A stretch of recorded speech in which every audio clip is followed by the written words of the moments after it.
Let's get these kids home. Thank you. To show how important this is, we allowed members of the House to come to the Senate. Michael, you're up. Well, Chairman, it's great to be in the House of Lords, the upper chamber.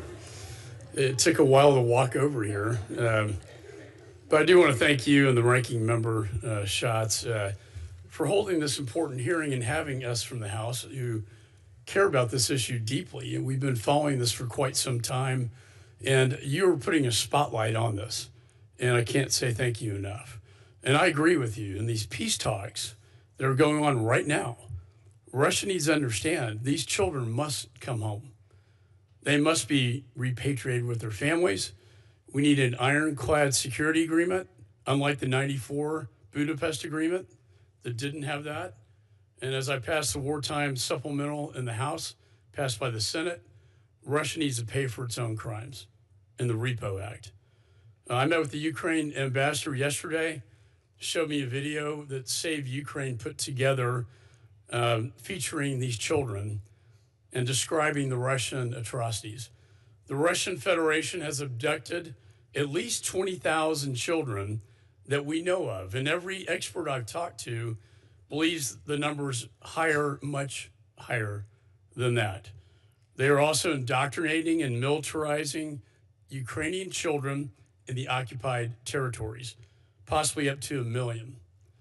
According to the video, Russia has allocated $7 billion in its 26-28 budget for a national project titled Youth and Children, essentially militarized youth organizations.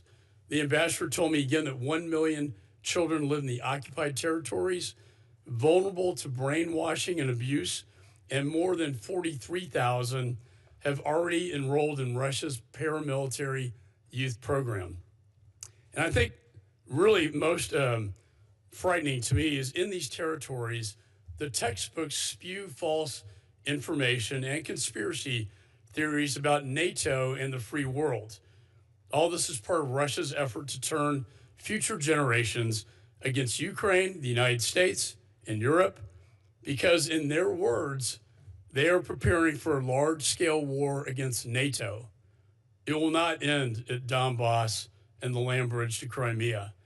We have to be clear-eyed in these negotiations. Some of these children's parents are have been threatened and giving up their kids. They're shipped to Russia, stripped of their identities, tortured, forced to memorize propaganda, and told their country and their own families are the enemy. Finally, many of them are sent to the front lines of the Russian war itself. Imagine a child age 16 being sent to the front lines to fight against their own homeland. And Mr. Chairman, in the documentary Children in the Fire, I'd recommend everybody watch this. They show a child in a prison where adults use electrodes to shock them under their fingernails and genitals. And I hate to even say that in public, but it is so horrific. No child should ever have to endure that kind of barbarism.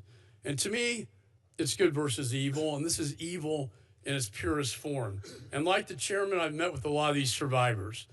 I've met with many of them who were sent to Russian camps, and they described the forced indoctrination and the torture. As a father of 5, as you mentioned, Mr. Chairman, I can't imagine any of my children being kidnapped and indoctrinated against the United States of America.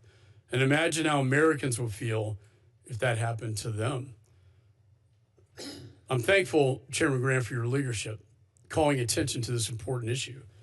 And I agree that any peace must include the repatriation of these children, and it must include the ironclad security agreement. We cannot repeat the mistakes of the past. Unfortunately, the reporting I'm seeing out of Moscow shows Ukraine making concessions while Putin has made none. That is no surprise. I think he will drag this out. He will continue his behavior, including the kidnapping and abuse of the children, until pressure is placed on him and he's forced to be stopped. We must hold those responsible accountable and ensure this ends not only for Ukraine's sake, but for our own sake and for the world. Russia's attempt to re-engineer an entire generation is a battle plan. In their words, they are preparing children for war against NATO. This is a national security imperative, and beyond that, it's a moral imperative. And this is a time, all of us on both sides of the aisle, for moral clarity, because history will judge us by what we do here and now. And it will judge us how we respond today. So again, Mr. Chairman, thank you for holding this important hearing. I look forward to working with you in this committee. Thank you, Congressman Fitzpatrick.